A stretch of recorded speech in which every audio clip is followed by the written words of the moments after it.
Hello, everybody. Welcome to the Brother Augustine channel, where my guests and I seek to edify, entertain, and educate the world from an Orthodox Christian perspective. Today's guest is iconographer and portrait painter, as you can see here, Shayne Swenson. So first, I'd like to start by thanking you, Shayne, for taking your time to come on the show and chat with me today. Thanks for having me on. Of course. So the first question I always ask is, were you born Orthodox or did you become Orthodox later? And if you became Orthodox at some point in your life, what did that journey look like for you? Well, no, I was not born an Orthodox Christian. I was sort of born into we were Catholic, but I wouldn't even say we were CINO, the Catholic in name only. We weren't even that.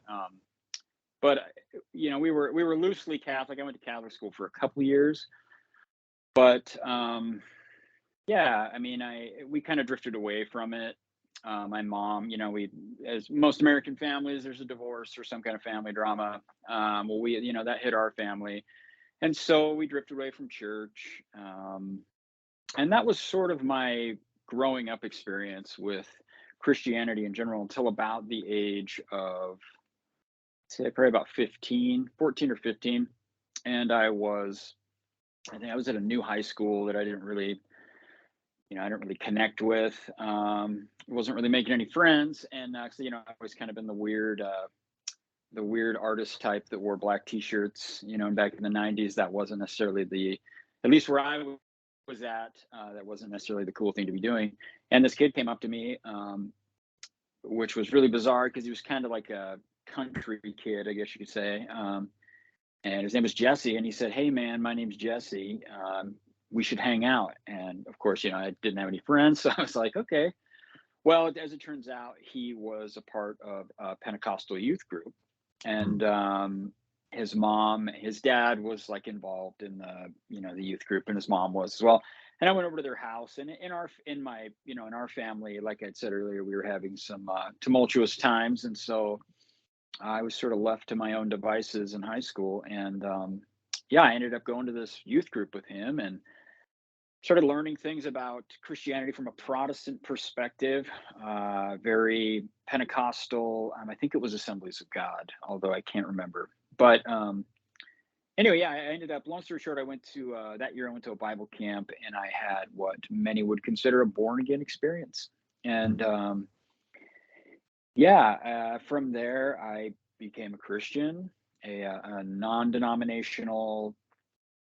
I wouldn't even call myself a Protestant, because having come from that, spent a little bit of time in that world, there is definitely a differentiation between those who self-identify as, non-denominational evangelicals or whatever, just Christians, and Protestants. You know what I mean, Presbyterians or Baptists or whatever.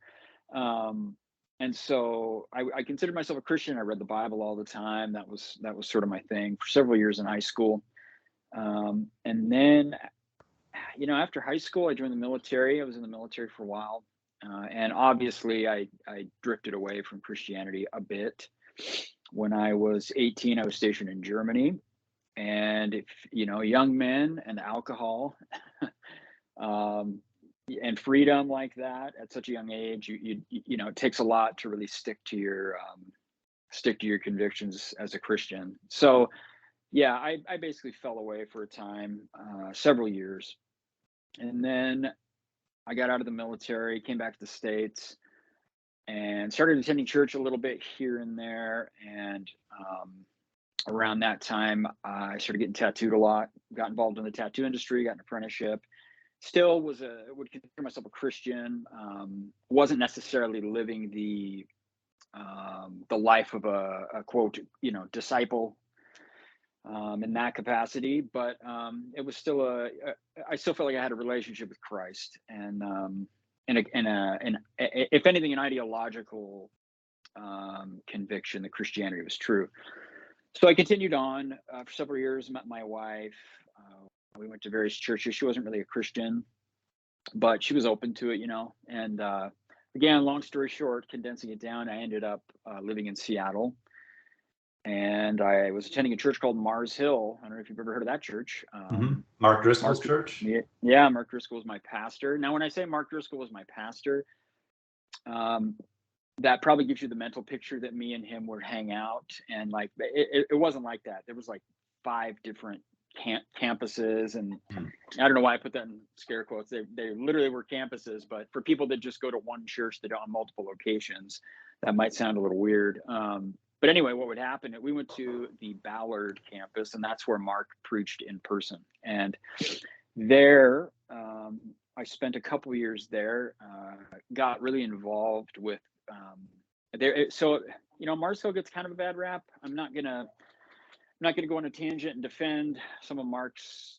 Definitely not gonna defend his theology or some of his business decisions. But I will say that glory to God for all things, because Mark, if it wasn't for Mark Driscoll, I don't think I would be a Christian still today, and I'll explain why.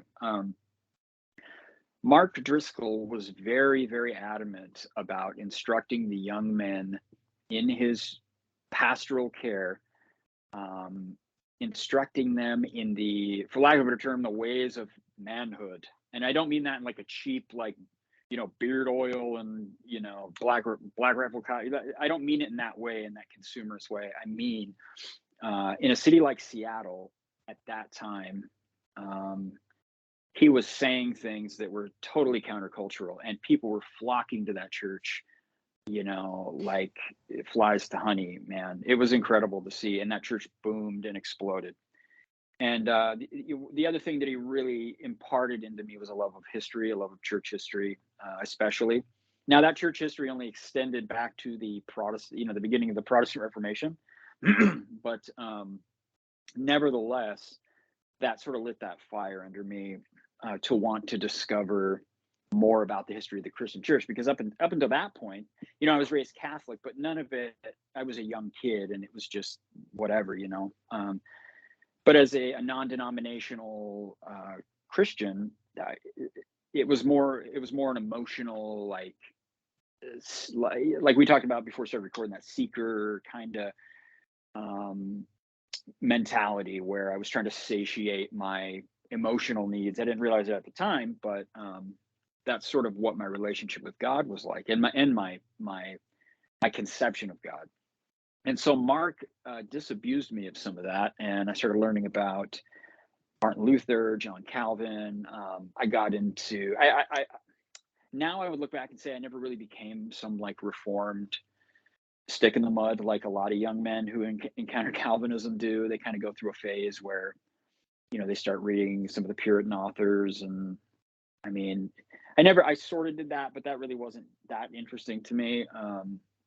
But anyway, I spent some time at Mars Hill, and then from there, I'd always kind of had a passing casual interest in philosophy, and there were always some there were just questions about the existence of God that, and these are pretty basic questions. I won't go into them in any like great depth, because it would probably sidetrack our conversation pretty dramatically. But a lot of these questions, they were burning questions, because the sort of Christianity that I was, existing in, that ethos really doesn't provide any real, at least at that time, it didn't really provide me with any solid answers. You had guys like Ravi Zacharias, and you have John Lennox. There's all these names that have now become these celebrity figures, scandals aside, that are sort of what you would consider, the intellectual end of the Protestant Christianity pool. And I mean that in a popular sense. I don't mean like, academic writers. I mean someone who, like, you can get on YouTube and watch them, or like R.C. Sproul, for example. He loved Aquinas. Ironically, I thought it was always really funny listening to him like wax poetic about Aquinas. But especially if you know anything about R.C. But anyway, yeah. So Mark introduced me to the Reformation and all that stuff, and then as I just mentioned, R.C. Sproul. I got into John MacArthur, and all these contemporary, accessible, non-academic contemporary voices of this sort of neo-reformed thing. And it's interesting. I'm sure you've heard of the emergent church movement. Mars Hill was sort of connected to that in a weird way, because in that emergent church thing that was going on however long ago, 15, 20 years ago, there was there were these parallel veins of it, and one section of that movement, generally speaking, went off into the Reformed. I think there was like some like catchy thing in Christianity Today called like Young, Restless, and Reformed, or something stupid like that, you know, tried to boil down this movement into some like, you know, stupid article title or something. But then you have other people like Rob Bell, who completely went off the deep end and he was basically like a super like limp-wristed Thomas Merton, like late life Thomas Merton. Like he was like embracing Zen and all this like just this stupid nonsense and like trying to be relevant and, you know, the usual, what basically what most of it is today anyway. But I wasn't drawn to that side of it. I was more drawn to the Reform stuff, like what Mark was into. And but when, you know, back to talking about the philosophy aspect of it, sorry, you can hear my gaggle of German shepherds barking at something outside. Yeah, there were these certain questions that I didn't feel like I got a satisfactory answer that satiated my expectations, I guess you could say. And I remember I had this 1990 Toyota pickup, and I was sitting in my truck, and I had read. So when I say I like Nietzsche and I've read some Nietzsche, I don't talk about that a lot because I don't want to pretend. It's like people that say they love like Bukowski. It's like, I don't think you've really read a lot of Bukowski. You know what I mean? There's like certain authors that like, there's people that are really into it, and then there's people that say they're into it, but they, you know, they might have read a few quotes on Goodreads. But my exposure to Nietzsche is, you know, I've read big sections of several books of his, but I'm definitely not like, you know, I'm not someone who's like imbibed tons of that stuff. But, you know, I was confronted with, and I just use Nietzsche as an example. I was confronted with some very basic questions about the existence of God, and they sort of scared me because I built my whole entire worldview upon this.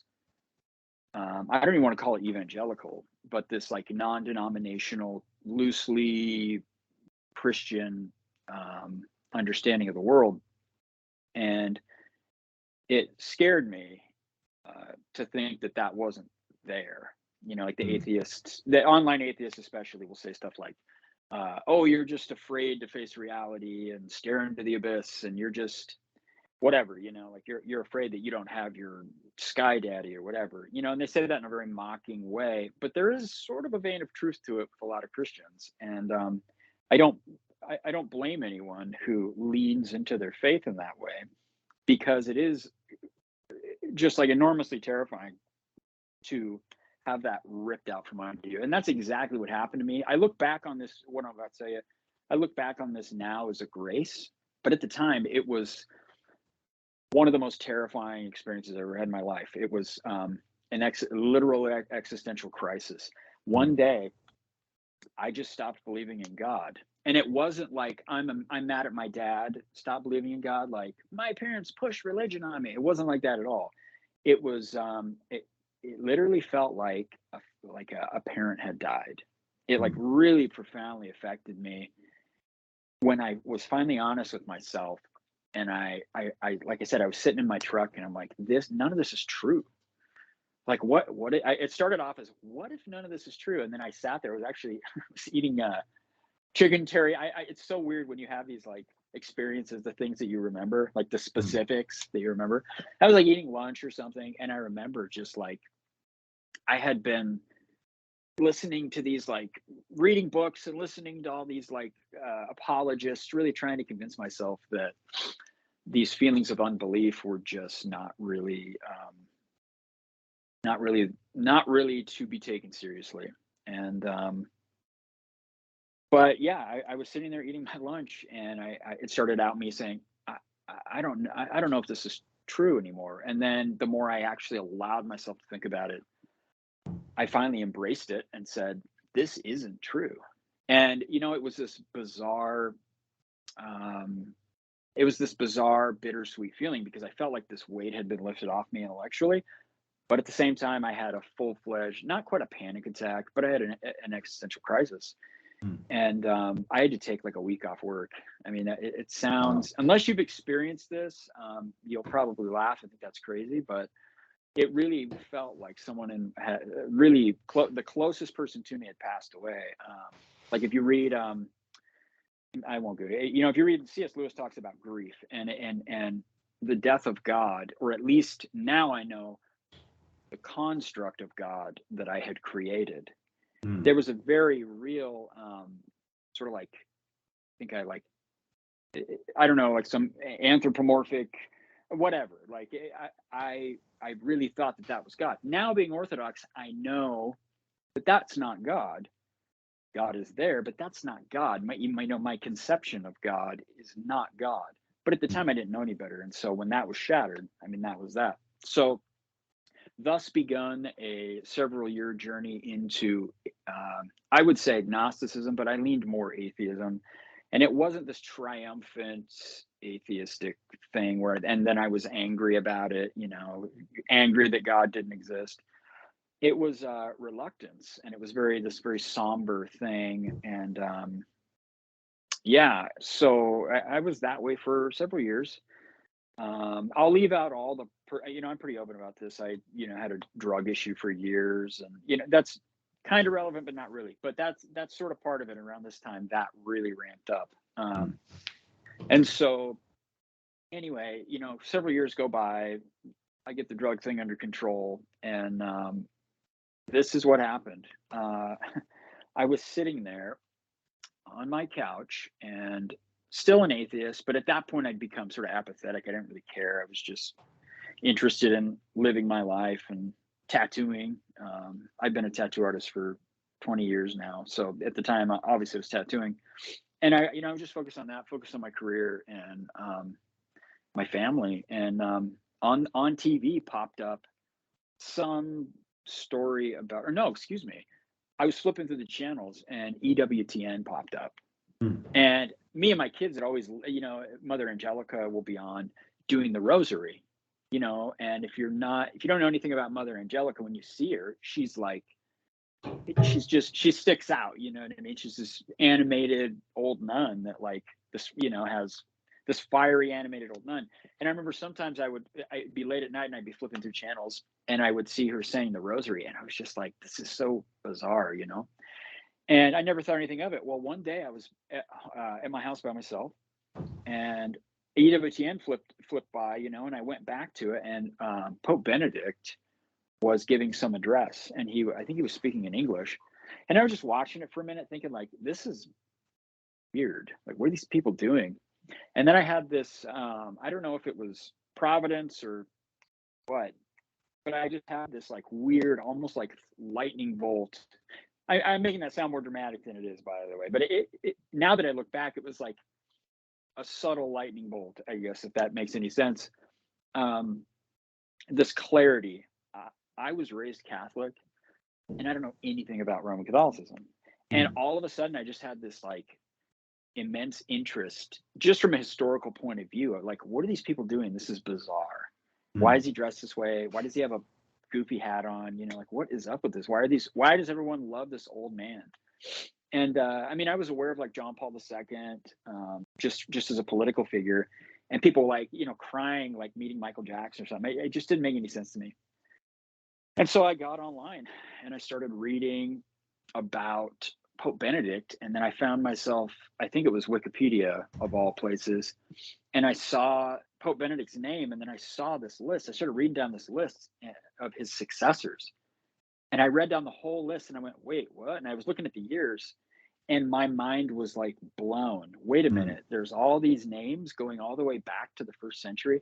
Like, that to me was just like, I don't know how I'd missed that all these years, but that just blew my mind and I was hooked instantly. So I got online shortly thereafter and I started bumming around in YouTube or something. And this was quite a while ago. I encountered a priest who had just started a YouTube channel named Father Robert Barron. Hmm. Now he's Bishop Robert Barron. Word on Fire is this huge Catholic apostolate, but at the time he was just this like unknown priest putting up these sort of like vlog commentary videos, you know. And so I just started watching a couple of them. And as I said earlier, my period, I look back at my time as a reluctant atheist as a grace. And I read a passage years later, you know, I'm kind of skipping ahead, but there's a passage. So there's a book called Letters, the letters from Father Seraphim Rose. And I don't know if it's still in print, but it's letters that he had sent to Father Alexei. And it's one of the, if you can get your hands on it, it's one of my favorite books. And I can't remember where it is specifically, but there's a letter where he talks about, Father Seraphim talks about how it's almost like a grace, having your, like basically what happened to me essentially is that when your whole entire worldview or way of seeing the world is destroyed in the storm, like it's like, you know, it's the house that you built on sand, the Hmm. storm comes and destroys it. Whereas when you build your house on, you know, on the solid foundation of Christ, you know, you'll withstand the storms. Well, this faith or whatever, my ideology, my Christian ideology was obviously a house built on sand. And at the time it was very painful to experience it being just like knocked over. But you know, as Father Seraphim, what he said about it was obviously a lot more eloquent than my like ham-fisted way of explaining it. But yeah, now I look back on that as a grace from God, the suffering through all of that. Because if God hadn't come in and, you know, hurricane blown that thing over completely, if he had slowly dismantled it, I'd probably still just be this apathetic person. You know, I to enact any change in me, in my soul, I need extreme things to happen. I've always been that way, and you know, I was blessed with that from God. So anyway, back to my spiel. Yeah, I started watching these Father Robert Barron videos, and because that evangelical sort of anti-Catholic foundation was torn away and destroyed, I was open to hearing what he had to say. And he started talking about Thomas Aquinas, who I'd heard the name from Sproul, but I never really took the time to really look into it, honestly. Like I said earlier, I was more of like a popular devotional consumer of that stuff. Hmm. Most of those people are. There are a handful of guys that aren't, but a lot of people front like they're, you know, like they're these. Anyway, but listen to Father Robert Barron. He just really, I'll always, no matter where he's at now, wherever I'm at now, obviously I'm not Catholic any longer, but I will always, like I get emotional thinking about it. I will always be indebted to that man and what he, you know, him making those videos, because God definitely used that stuff to bring me into the Orthodox Church. So anyway, I was watching his videos more, and then I stumbled on some other videos, and I discovered the usual Scott Hahn, the group, you know, all the former Protestant guys who become Roman Catholic, and that was like the most mind-blowing thing ever, because you, as a Protestant, anybody watching this who went from Protestantism to Roman Catholicism, you know, it's always drilled into your head that, oh, the Catholics need to leave the whore of Babylon and, you know, become real Christians. When you sort of cross the Tiber or the Bosphorus, whatever, it's a little more pronounced when you come into the Roman Catholic Church from any of these Protestant churches, because of the historical connection being Western. But when I discovered that there was sort of this line into the Roman Catholic Church the other way, that was just mind blowing, and I was instantly hooked. Now that doesn't mean I believed in God again, but it was just I was definitely very interested, and so I started reading books about Roman Catholicism. I read about I read about Aquinas. I read a book parts. Again, I'm going to try and be as honest as possible. I read large sections of a book about the Summa Theologica. You know, like this is not, Aquinas is not, I tried, man. Aquinas is not something that I had the patience to really jump into and digest fully, like, like a lot of people can or should. So, but, I discovered that even though I might not have gotten into this from like an academic, theology point of view, I consumed enough of it to see that the answers were here, that the depth that I was searching for is over here. And so that as well was this like epiphany. And not only that, seeing that there was this continuity, an unbroken line of continuity. Now I'm speaking in terms of where I was then. Okay. Right. You know what I mean? So I'm not saying you will, but people watching this, don't go there. Like, I'm speaking in terms of continuity. Yeah, I saw the history that I'd really wanted was there. And that's when I started to reconsider. And so, a couple months later, I'd read several books, of course, Rome Sweet Home by Scott Hahn, other books, I won't name them all, but I decided to look and check out some churches. And I was like, I live in Washington State, and I live in Eastern Washington now. But at that time, I lived over in the Seattle area. And so I started Googling churches around that area. And an Orthodox church popped up. And so, I was looking for different Catholic churches. And I lived in this town. It was kind of a weird town. It was in between, if you're familiar with Washington, you have Seattle. And then north of Seattle, you have, Marysville. You have all these like kind of small towns. Seattle, like any big city, it's the sprawling, it's urban sprawl in all directions. But, the city proper, you have Seattle, and then you have all these other cities. Well, I lived in between Seattle and Bellingham. There's these rather large cities in between, and I lived in that area.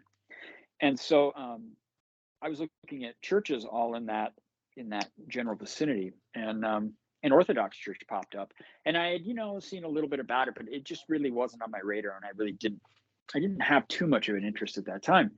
But I decided to check it out, and this is why. I looked on their website, and it explained that they had all been, from the priest on down to the congregation, were Protestant evangelicals. And I'll just say that Father David Hovick, it's in Arlington, their church in Arlington, which I forget the name of. But anyway, that was the first Orthodox church I went to before I even stepped foot in a Catholic church, weirdly. And I went. And I had no idea what was going on. Everybody was super nice, but I had no idea what was going on. I looked at the icons, and it was just alien to me. And then I left. I did a little more research about it, and yeah, the entire congregation were Baptists or something, and they became Orthodox, and that fascinated me, just like the Protestants who become Catholic. And so I started reading more about Orthodoxy. Well, I'm kind of doing both at the same time. At that point. And then I go check out a few Catholic churches. And this is sort of the rub. I start going to these different Catholic churches, and I won't name them, but they were just like all of the stuff I was reading in these books. And then I would go to these Catholic churches and just be like, what? You like looking around. Like at the time I was reading about like Padre Pio, And I go to this church, and I would be reading him, or I'd be reading like listening to Fulton Sheen, or consuming all of that like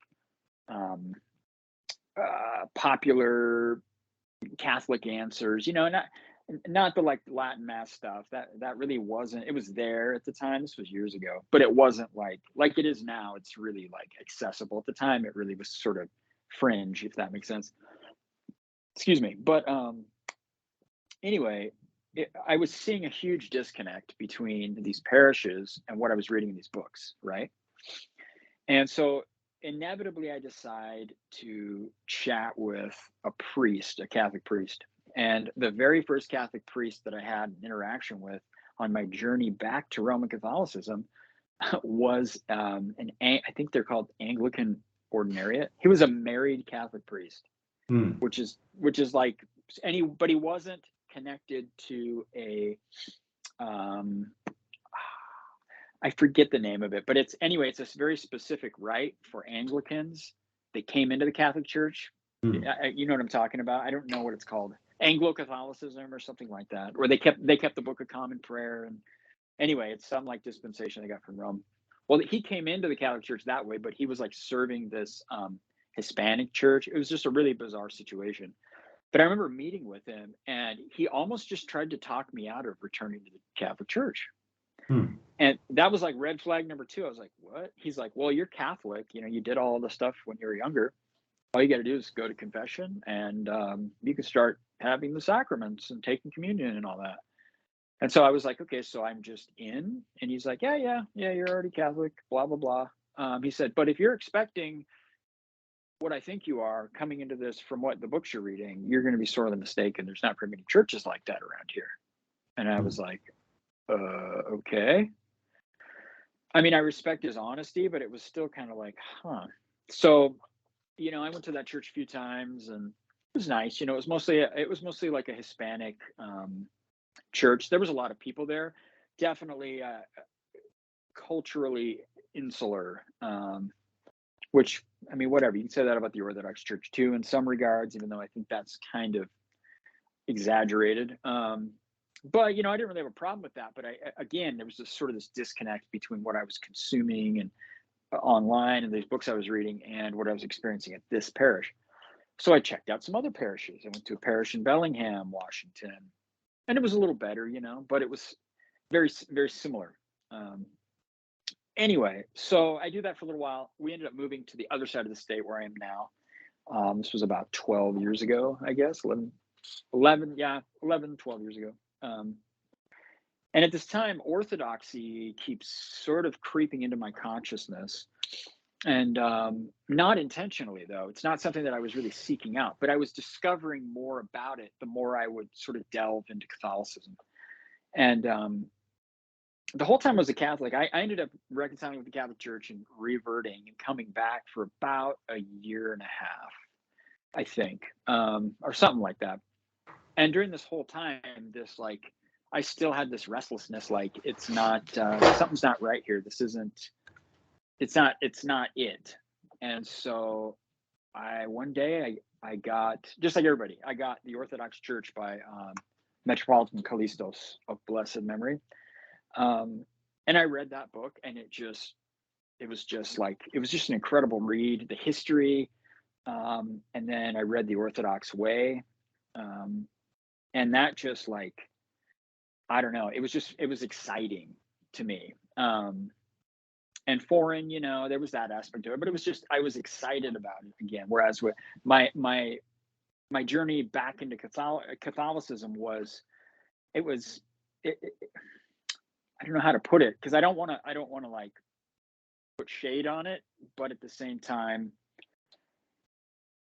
what I was reading about Orthodoxy was it just reverberated in my soul with an intensity that was even deeper than what I was experiencing when I encountered Roman Catholicism. So, you know, we'd moved over here, and I was going to you know, admittedly a great parish, the cathedral, you know, in this area. I do art and iconography for the diocese here. You know, I'm very, very friendly with the rector and the bishop here. Like, you know, I have no animosity towards them at all. But spiritually, it just wasn't doing it. So I started going to I went to a Greek church and met the priest. I think I went to like a weekday liturgy or something, and you know, it was pretty incredible experience going to that liturgy. I had no idea what was going on, but I recognized certain things from the Catholic Mass. You know, there's some similarities there.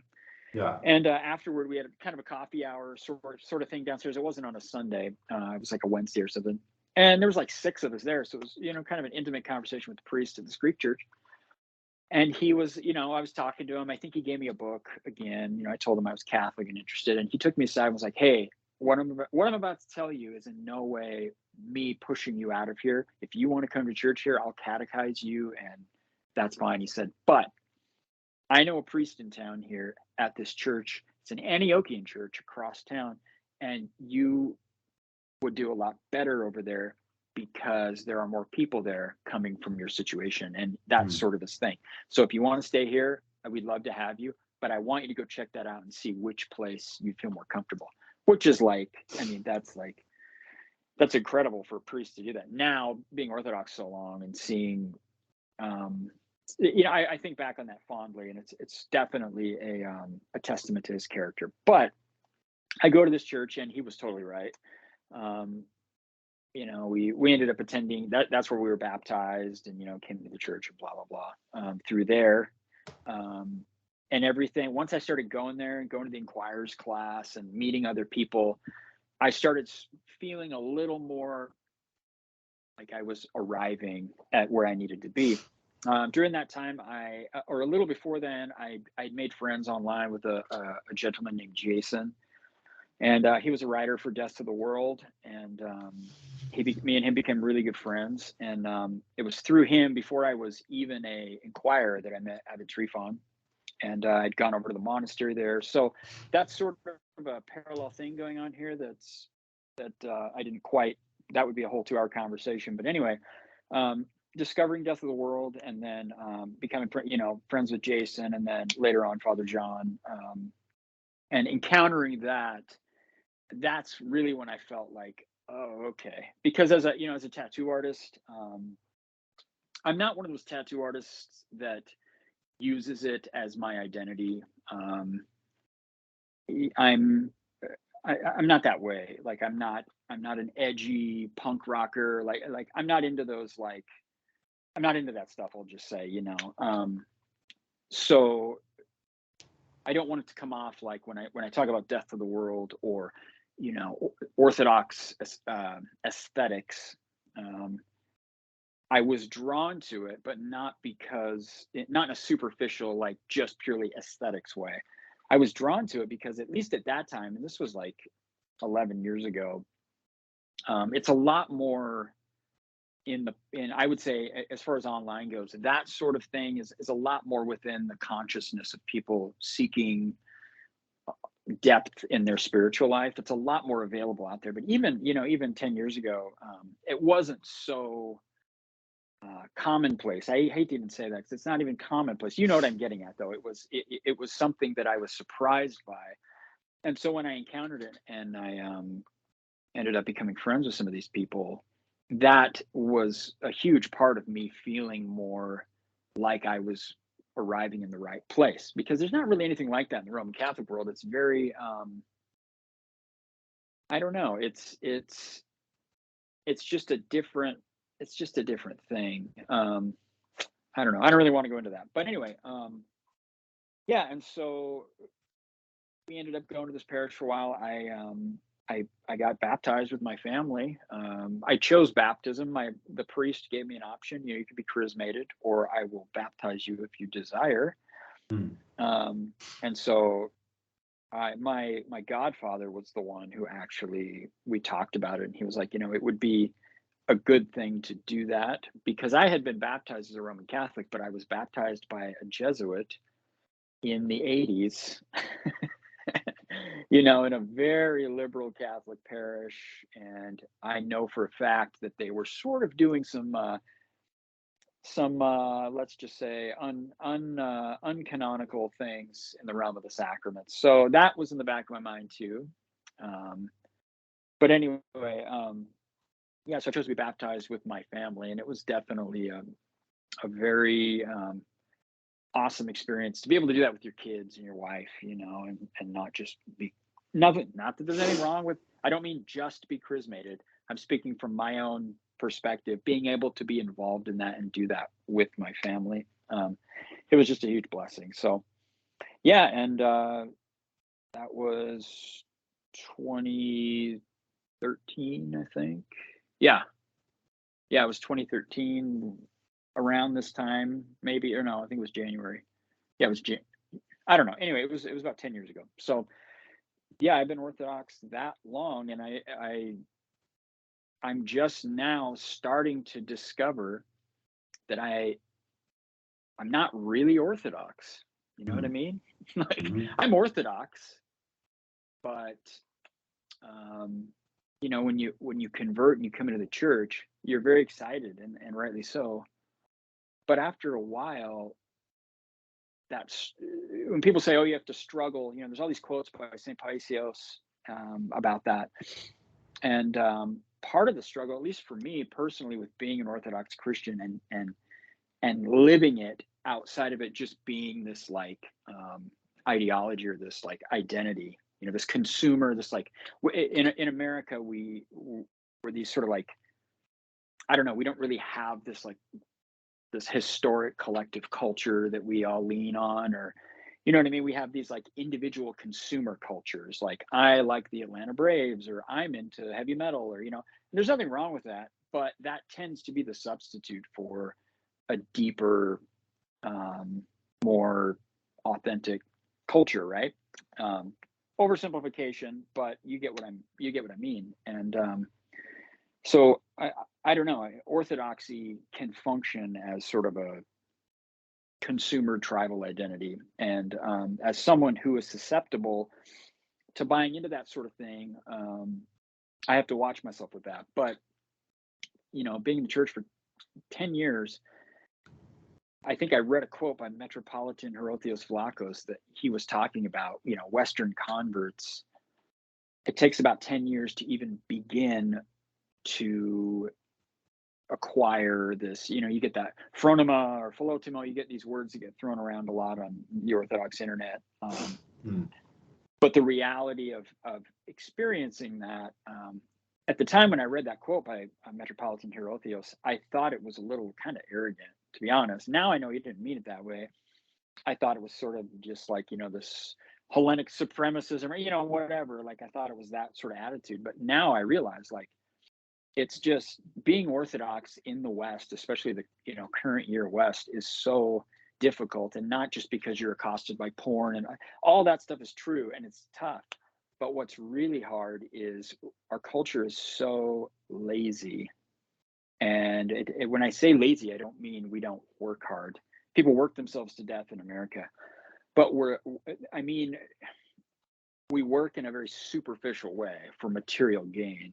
We're very lazy culturally, and we're prone to lean into leisure and pleasure. It's pretty obvious by looking at the society around you. And so, as an Orthodox Christian, and coming from an evangelical or non-denominational roots, and not really understanding where suffering and deprivation and asceticism come into play. I mean, at least for me, I don't want to speak for other people, but a lot of the things I'd read early on about this being a problem for Western converts, I pushed aside arrogantly. Now, coming upon that stuff again, I realize, like, the longer I'm Orthodox, the less I feel like I'm Orthodox, if that makes sense. Like the less I feel like I really get it. Yeah. And the less I feel like I will ever get it. And I know that that's a common thing, and that's actually a good thing in some capacity if you don't dwell on that being a good thing. But yeah, it's just very hard. And the thing for me that I've found that is hard for a lot of Western converts is the spiritual life, the Orthodox way, or the Orthodox spiritual life, the day-to-day spiritual life can be profoundly mundane. You read all these books about, like, all these experiences that the saints have, or you read like Saint Silouan, and a lot of people, they focus on his experience with Christ, but they sort of gloss over these like long periods of time where it was just like this profound sickness of the soul, because it was just this spiritual dryness. There's just like this struggle and this yearning for that glimpse of Christ again, and I can't say I've had the same experience as Saint Silouan, obviously, but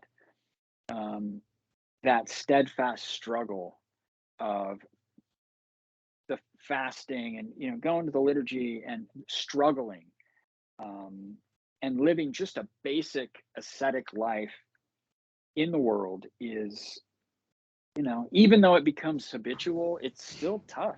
Those temptations never go away, and So I don't know. Anyway, I'm kind of rambling on about that, but yeah, that's how I became an Orthodox Christian. Fair enough. Yeah, I know exactly what you mean about the longer you're Orthodox, the less you feel like you're Orthodox. And I mentioned this to my baptismal priest years ago, where like the deeper I got into it, I started to feel like the less sin I was doing externally Yeah. didn't matter in terms of how bad I felt, because I actually started to feel worse about myself as a person the more Orthodox I became. Even though, like, if from a camera perspective, looking at my life, it was a night and day difference between the way I've been living before and now this inward looking. Like, now I realize why I'm dirty. And my priest at the time explained it really well. He said, well, the closer you get to the light, the more of your darkness you can see. And Interesting. that always deeply affected me. And I think that, at least in my experience, and I've only been Orthodox for about 4.5 years, the more self-awareness you have, and St. Ignatius Brianchaninov is talking about this constantly in the field, about the importance of attentiveness to your own internal movements and impulses and thoughts and feelings. Like, if your eyes are looking at that, you're going to see so much throughout the day. Like, by the time you get to the end of the day, you've had so many experiences and opportunities, whether you've succeeded or failed spiritually, to handle a situation well or not well. Like, you really got a full plate. And even if you're just going about your day, just going to work, coming home, having dinner with your family, there's so much that happens in that, what looks like mundane, perhaps to the outsider. But if you're looking at all these things from an Orthodox perspective and comparing yourself to the saints, you're just constantly shown how far from that you are. At least that's been my experience. So yeah, I know exactly what you mean. And of 100%. course, who knows where I'll be, 4.5 years from now. I might feel even less close to Christ than I do now, but in some mystical way, I'll actually be closer. Who knows? That is the path and the struggle we're called to. Right. I do want to ask you about the art and the iconography Yeah. behind you, Yeah. but there was a point you made about Mars Hill and Mark Driscoll that kind of tied into your Yes. story, that I did want to ask you about. Uh-huh. And it's kind of a two-part question. So you mentioned with Mark Driscoll's church, there were holes in the philosophy that weren't entirely satisfying. And then you said later, when you were reading Nietzsche, the construct of God you had created in your head as a Protestant fell apart. So I wanted to ask you, what were those philosophical holes that led to what construct of God that you feel Orthodoxy answered those questions in a way that what you learned at Mars Hill was unable to do for you? So the simplest way I can break that down is to explain kind of where I'm at now with that sort of thing. For example, if I encounter, like, I don't even have those struggles, and those questions are so irrelevant to me now that I don't even have a capacity anymore or a desire to even think through that stuff. Like, it's just so foreign to the way Mm. that I think now. Back then, I honestly, I can't even put my finger on what specific. It was just, I think it was just like this visage of like a threat or something. I don't know. I can't even break it down to like some specific thing, because it was just the whole idea that it was a sham, because I had placed so much. I mean, I'd thought a lot about existence and the idea that, this is it, like, this is it. This life is it, like, this is all you have. You're born, you're dead. That time in between is utterly meaningless. So what you do, pursue. And instead of, staring into the abyss and, eh, like being stoic and embracing it and still laughing in the darkness or whatever, like, I think that's all. I don't know. I think people that talk like that are just dishonest and or delusional, because that's just totally antithetical to um, a healthy psychological state, in my opinion. But at the time, it was more generally, my conception of God was very paper thin, because it was based upon this satisfying my emotional needs.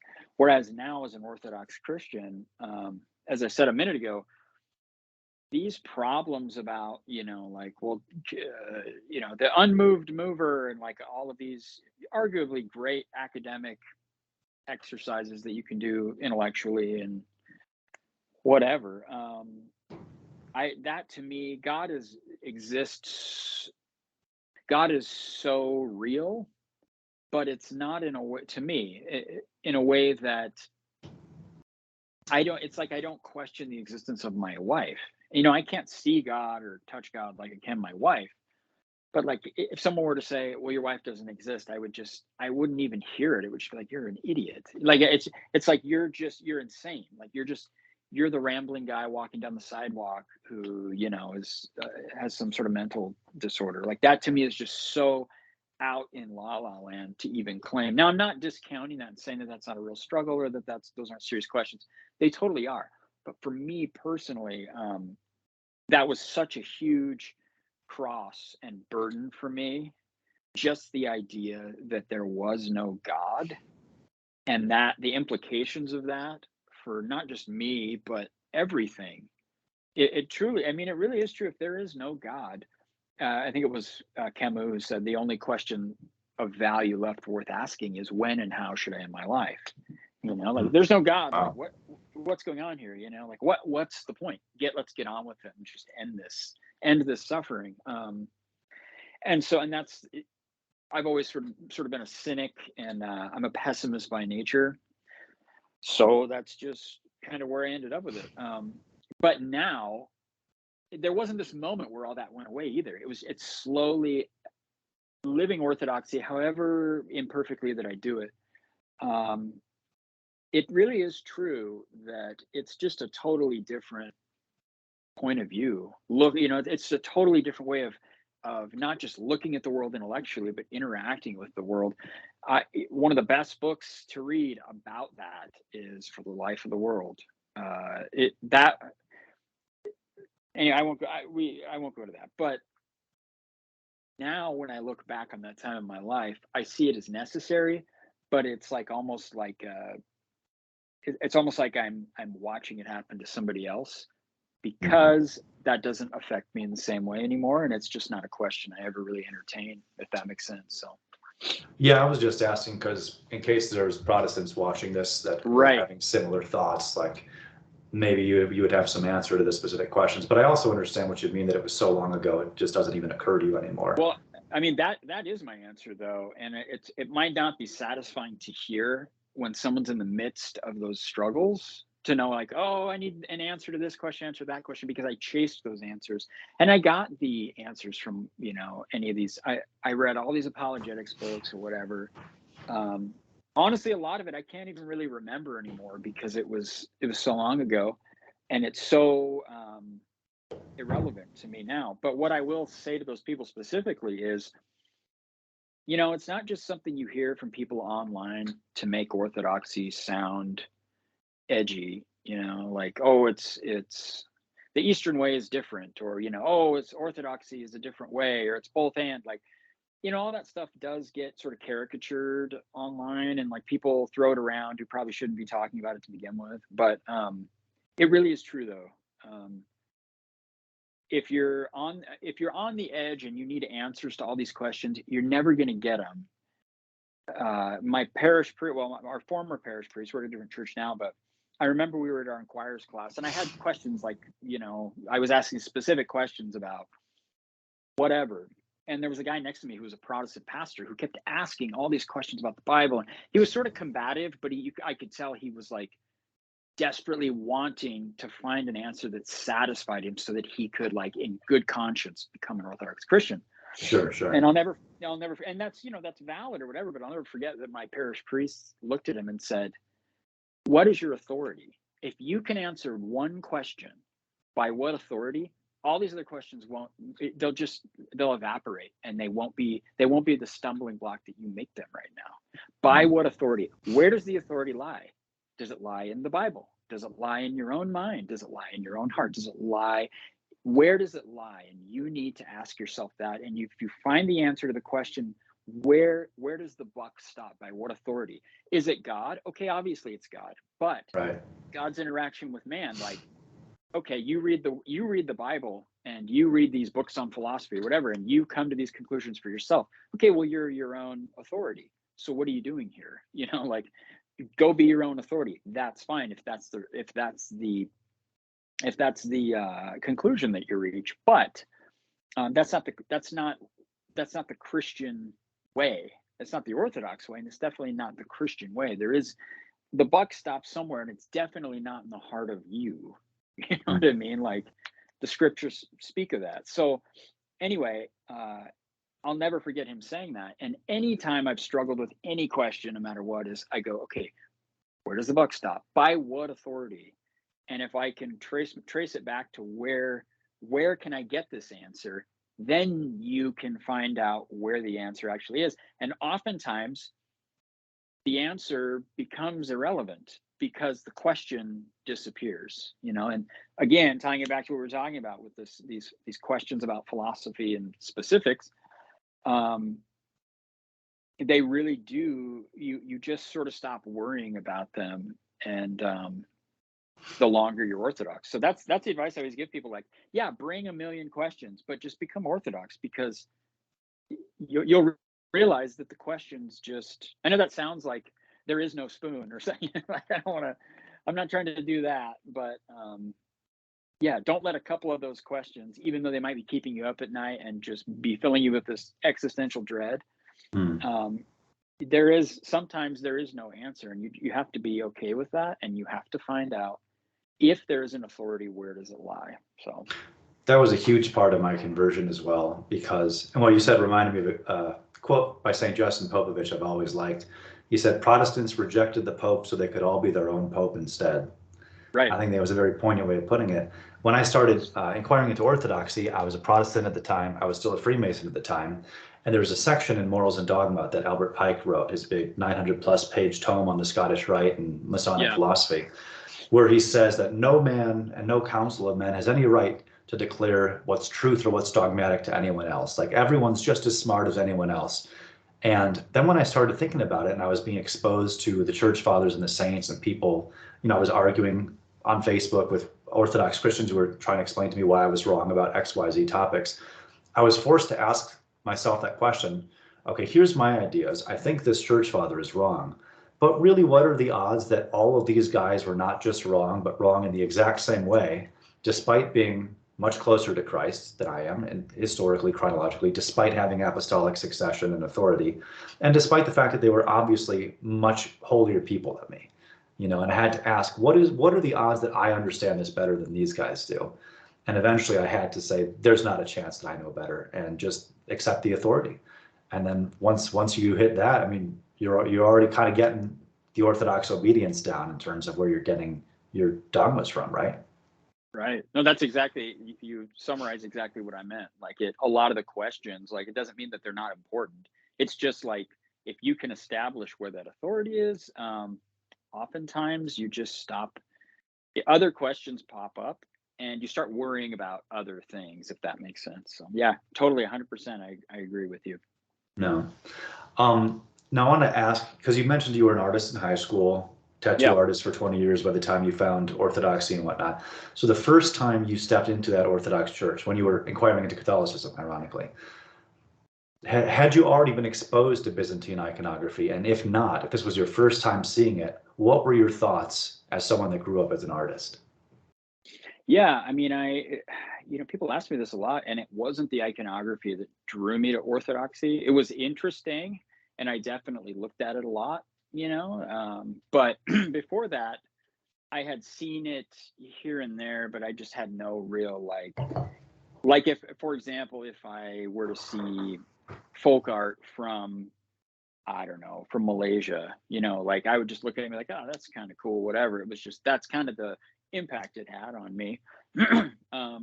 And so, yeah, it wasn't until I had actually decided to become an Orthodox Christian, that I really started to develop an interest in it, in the way that I have now.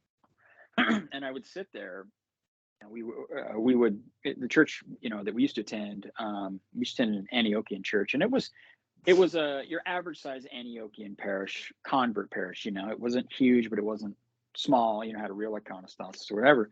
And we would always, stand in the front because we have a gaggle of kids that we'd haul with us. And I remember sitting there during the liturgy and just staring at the icons. And as a tattoo artist, part of your job is to back engineer art and reapply it in a different medium, which is a needle and pigment, into a human body, which is your I hate when people say I'm a canvas. Like, it's just, I hate when people say that. It's just really dumb. But for argument's sake, that's essentially what you're doing. So yeah, I just, that's what I've done all day, every day for years and years. And so I would just sit and stare at the icons and not necessarily sit and pontificate about the symbolism or what theological realities or dogmatic realities about Orthodoxy was trying to impart to me. That didn't come until later. But I would sit and look at, from an art perspective, an artistic perspective, back engineer and trying to figure out how is this thing made? How is it constructed? And back then, I mean, I began painting icons almost immediately after I was baptized. I didn't start before because I wanted to, even then, I always sort of respected iconography as part of the Orthodox tradition.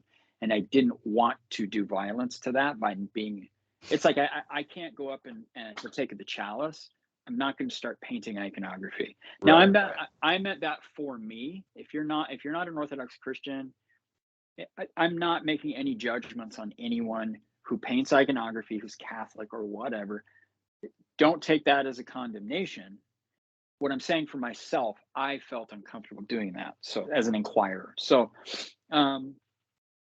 anyway, yeah, I remember one day, I had decided to just try it, and I was under this illusion that iconography, like every single aspect of it, is this like systematized, like you have to do it step by step exactly like this, or it's not a real icon, or like that's actually a myth. That's not true. One of my goals in life is to sort of dispel. I'm not a debunker. That's not it at all. But there's some things that people repeat that aren't necessarily, they're not really part of the tradition, the important tradition. Like a lot of the stuff that you hear now is not really that much older than the 20th century. Not all of it, but some of the stuff, like you have to do it this way and with this color and all that means this, and like that stuff's fine. It's totally fine to believe that and teach that.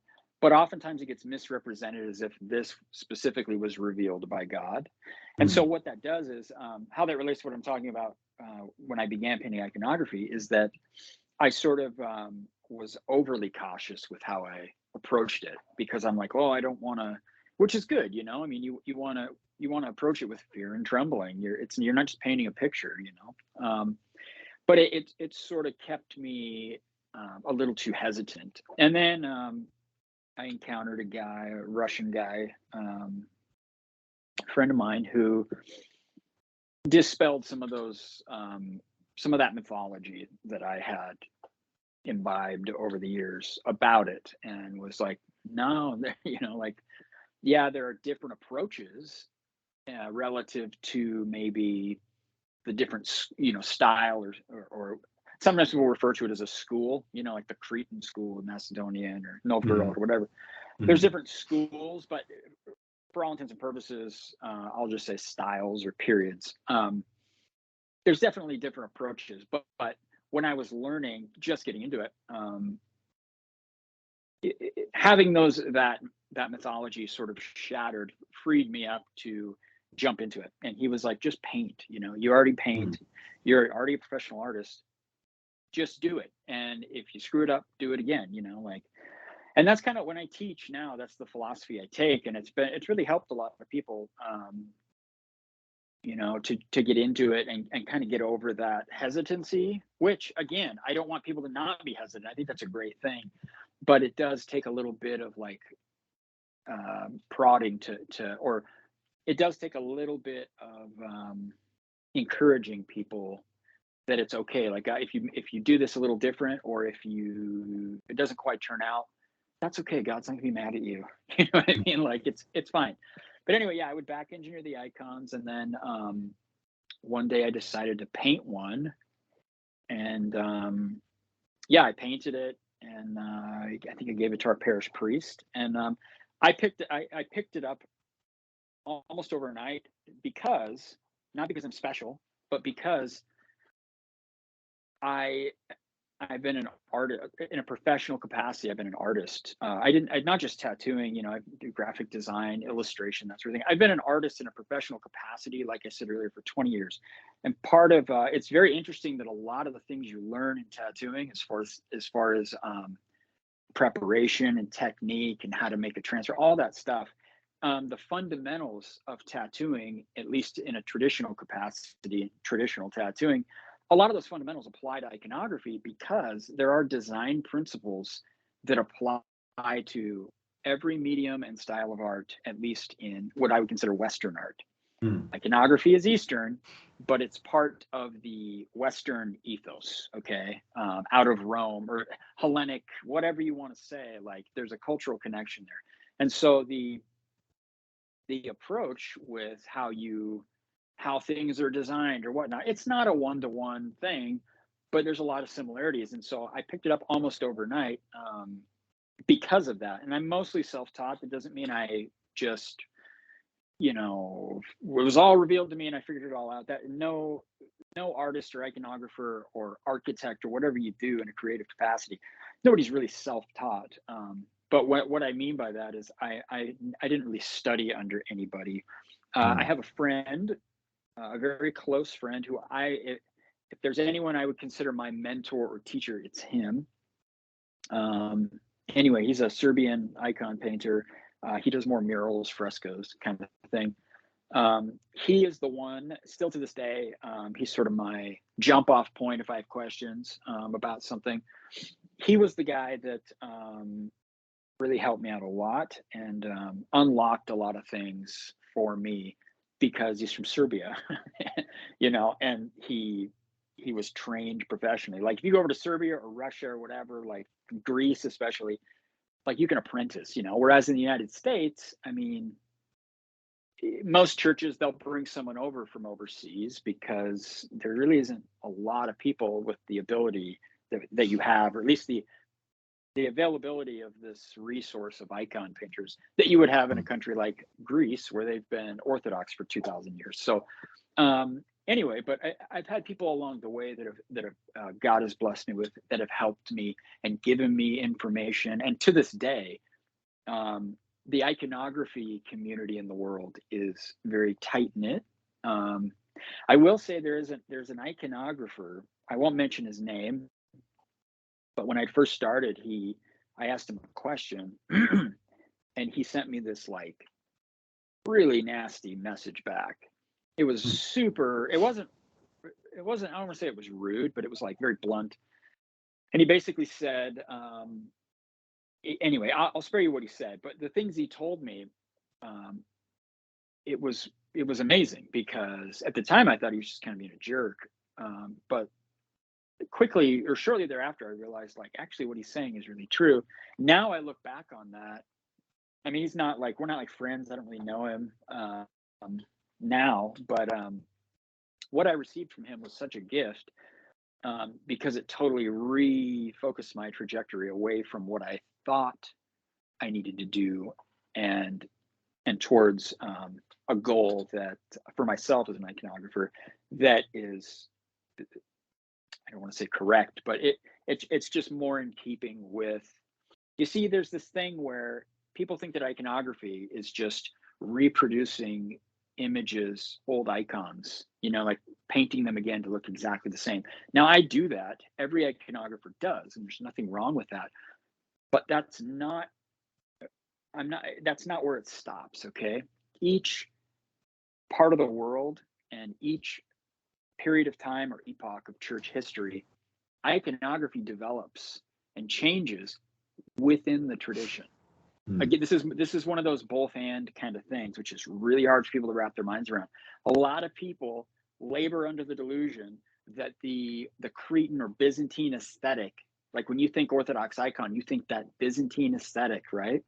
A lot of people labor under this delusion that that was somehow revealed by God, and it wasn't. It was baptized and developed, but it developed within an Orthodox ethos. So it kind of, I don't want to say it's sort of, it's a both and kind of thing, you know? And I'm not saying that I'm not trying to say that it's just loosey goosey. You can do whatever you want, because when you refer to canonical iconography, there's a misconception that there's somehow this like book of canons somewhere that governs all of iconography throughout the entire pan-Orthodox, you know, whatever. And that doesn't exist. You know, we have the Seventh Ecumenical Council, you have local things that have been written, and I guess you could call them canons, but there's not this like collection of rules that you have to abide by. It's not there, there is no rigidity like that. But the best analogy I can use for creativity within the context of Orthodox iconography is this. Let's say you go to this church across, you know, some church across town on a Sunday, and you go in and the priest is chanting and he's saying, you know, the liturgy of St. John Chrysostom, and you hear the inflection in his voice and how he chants and whether he's on key or off key, whatever. You hear the words that he's saying, you know, you go to liturgy, that's that. The next weekend, you go across town to a different parish, and there's a priest there, totally different priest, who's saying the liturgy or chanting the liturgy, and it's the same, but it's different because he's a different human being. And no matter how hard he tries, you know, I mean, no priest tries to emulate the other one, I guess, but it's going to come out differently because he's a different person. God created him unique and different, but yet he's still operating within the revealed tradition of the church, right? You know, and now I'm saying these two people are canonical, you know, like they're not like loon bags trying to do something different. They're Orthodox, you know, within the boundaries of the church. Iconography is sort of similar, because if you endeavor to be creative, you're going to, as I said earlier, you're going to do violence to the tradition. If you come into it like, I'm going to be creative, and that's not the point. If you come into it humbly with respect for the tradition itself, you will naturally be creative within those boundaries, because you can't not be creative, because God has made you so. Like me and whoever else, you know, my Serbian friend, we could have the same model or prototype. What that is it's sort of a guide for the icon you're painting. There are specific icons, whether they're miracle working or just icons that have been around a while, or they've just become these like beloved icons in the church, that get reproduced, and they're sort of they're the tradition that developed. Okay. And so like when I'm going to paint an icon that's not like a reproduction of that, strictly a reproduction, I will still look to these prototypes or models in order to make sure that what I'm doing has that same aesthetic and is within the bounds of the tradition. It's very referential. Japanese tattooing is this way too, by the way. Any sort of art tradition that springs up organically from a culture has these sort of boundaries or parameters, and you can be creative within those boundaries, but if you endeavor to be creative as your number one goal and step outside of those boundaries, I mean, that's where you get into stuff like icons of John Coltrane, or like, you know, like whoever, like there's this like some goofus like Catholic priest who like paints these abominations of whatever. I'm not going to go into that, but my analogy about the liturgy, though, you'll be hearing the liturgy chanted, the words are the same, but it sounds a little bit different because they're different people producing it and or chanting it. And it's the same way with iconography, you know. And it's so difficult to explain sometimes, because it's not this like juridical thing where we have this list and I mean, in some capacity, there is a little bit of that, but it's not in the community of iconographers in the world. It's not like that. There's a vast amount of creativity, but it's creativity within boundaries, and it's freedom within constraint, you know? Right, right. And I mean, you know, you could go into the aesthetic life. I mean, there's that whole aspect of it too. But as far as learning how to paint iconography, though, it's really important to know that right out of the gate, that your job isn't to innovate or make yourself stand out or be creative, or it's not about art. It's not about you being like getting attention for being an artist or whatever. But there is a huge, God does give you this joy in this honor, or gratitude is a better word than honor. Gratitude to God to be able to create something like that. I don't know. I can't. It's kind of an ineffable. I can't really put it into words to know that God allows me to paint an icon of His mother and not just drop dead. You know. Hmm. I don't know. That's the kind of stuff that blows my mind. But I don't know. Well, I appreciate that you mentioned not just the need to stay within boundaries, because I really love poetry, except for basically everything done in the last 50 years. And one of the big Yeah. reasons for that is that they've completely done away with any sense of structure or boundaries. It's all complete free verse, if they even want to call it Mm-hmm. that. Like if you cannot, you don't have to write in iambic pentameter, obviously, but if you can't tell me what that is or produce an example of it, then you're not going to produce any good poetry, because you don't have those basic limitations in your mind within which you can be creative and still produce something that's pleasurable to the soul. You know, the rules are Right. there for a reason, even though there's variance within them. And I appreciate you mentioning the variance in iconography, because earlier this year, for example, my wife and I visited a couple Serbian monasteries in Libertyville in Illinois, and there were some very vivid blue colors that I've never seen in iconography in non-Serbian churches. And then one of the Yeah. things that drew my attention to you and your work was the fact that, as all the viewers can see, a lot of your iconography is less in the Byzantine style and more photorealistic.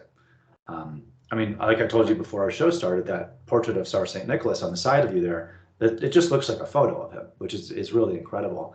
And so it's cool that God has allowed, like you said, this level of creativity to flourish, as long as you don't violate certain rules. So you mentioned also that you teach iconography. You mentioned teaching. Do you teach Yeah. iconography and also painting as like separate schools, or how do you do your teaching exactly?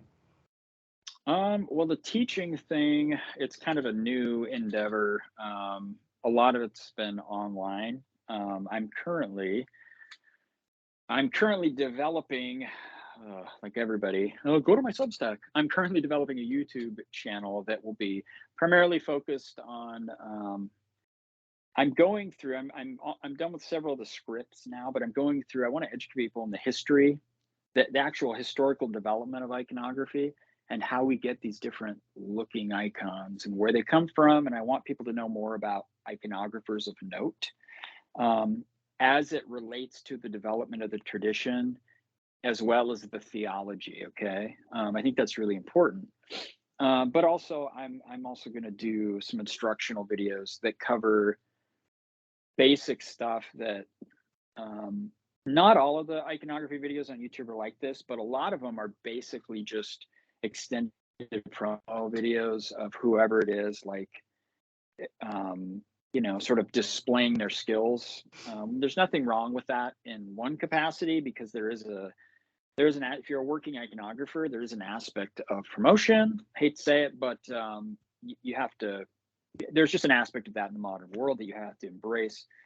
But at the same time, oftentimes it gets presented as education, and it's just the guy showing off, basically. So I want to avoid that, and you know, not that I'm like God's gift to teaching or anything, but there's just certain things that I wish someone would break down for me, and they're fundamental skills that, if you can master these, they're really basic too, like how to get the paint to come off of the brush. Like, you'd be amazed how many people don't like they really struggle with that.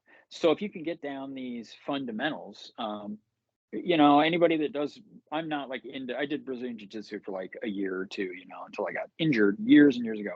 But I know enough about it to know that for any martial art or sport or whatever you do, you have to drill fundamentals, because that's the foundation that you build all of these like flashy skills on, right? Well, it's the same thing with anything you do that's an acquired skill. And iconography is no different. Like, you need to learn how the correct technique, brushwork. And it's not difficult. It just takes somebody showing that, and go, I think I put up the videos I have up now are kind of videos that I just did on a whim, but I have the resources now to do more like highly polished, professional looking videos, which I'm currently in the process of producing. And yeah, I mean, the couple that I have up there, brushwork and pigments. I go over the pigments I use, and why I use these pigments. And I don't know. I love iconography, and I really think it's important that more people in our country, as Orthodoxy grows in the United States, I want to see parishes rely less on the old world and get their iconographic needs met as a community by the people in our own country, regardless of what jurisdiction you're in. I think that's super important. So I'd like to see the community of icon painters in the U.S. grow, but that's part of my goal with teaching. I've also thrown around for a year now doing a Zoom workshop. There's a lot of that stuff now online. A lot of people teach that way, but it's a lot of work to plan something like that. I don't know. This summer I'm going to journey out and start. I was invited back east to teach this summer, which I'm going to do. So I don't know, more of that. Locally, I do some stuff too, but I'm definitely going to be developing that more. And if people go to my website or follow me on social media, they'll, that's a good segue to shill, right? Well, that is part of being a producer, is that you do have to get your work out there, like you were saying, even though it can be uncomfortable. Right. And for anyone interested, I'm going to include links to Shayne's social media and his YouTube channel in the description below. And then my last question for you, if people wanted to commission you, do you accept those as well? Do you sell privately as well as working for churches? Yeah, I do actually. I do accept commissions. The only caveat with that is that I'm sort of, I work for an Orthodox media company as well.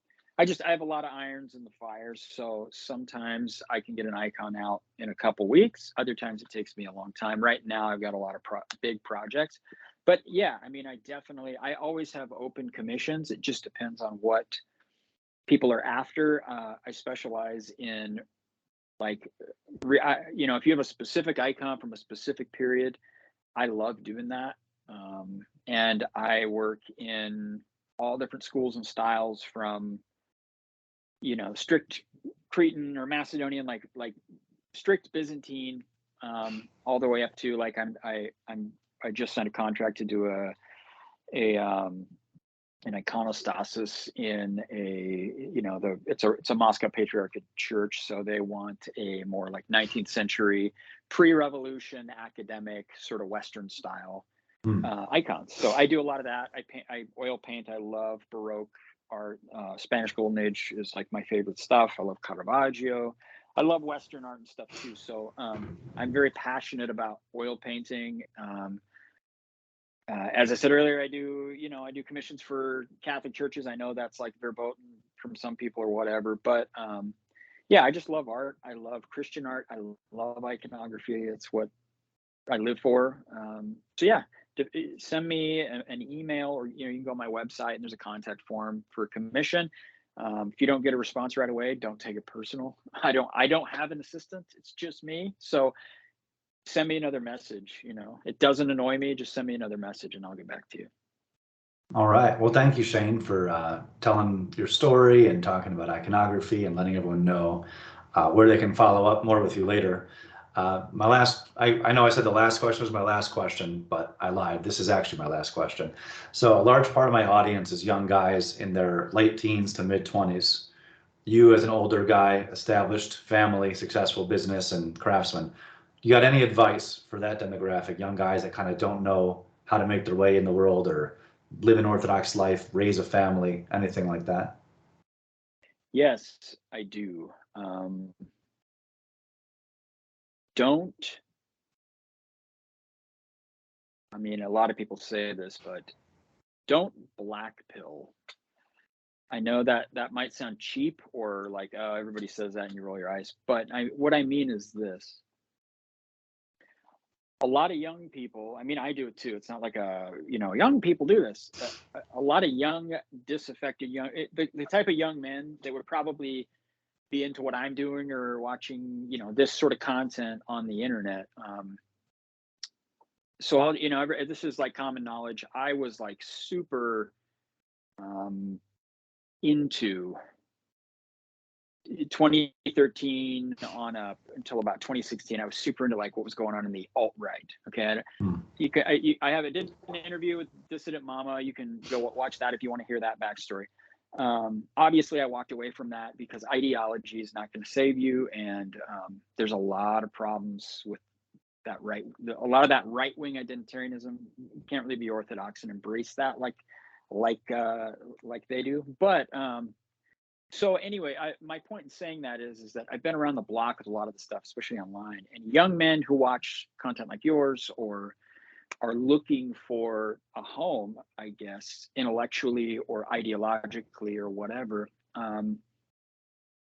Oftentimes, all you hear is this like these prescriptions about what's going wrong in society and the decline of the West and blah blah blah, and that's all important stuff. But all of this stuff about oh, you're never going to find a wife and you're never going to blah blah blah blah. You can, like I don't really see the purpose in blackpilling to the point where you lose all hope in that sort of thing. Like I would recommend for every hour that you spend absorbing that sort of content or being on Twitter reading about this horrible thing that happened or whatever, I would recommend you finding some way to engage offline with people that make you feel uncomfortable, whether that's at coffee hour or whatever. I don't mean like go to a gay bar or something like that. That's not what I mean. That's not what I mean. What I mean is young men especially are having a really hard time, at least as far as I can tell, with just engaging with reality. And I don't know, I would hate to see people lose all hope, especially I see Orthodox people talk this way too, which is a bummer. I'm sure you know what I mean. Like, like just constantly just marinating in how horrible things are and how our society is crumbling. And it's like, yes, that may be true, but we're Orthodox Christians, or at least you should be an Orthodox Christian. That's my first suggestion. If you're not an Orthodox Christian, stop consuming this stuff for politics. Just focus on that. Answer that question. Go become an inquirer, a catechumen, get off the internet, listen to the priest at the parish you're at, and then go from there. But young men, especially trying to find a wife and all that stuff, too, it's totally possible.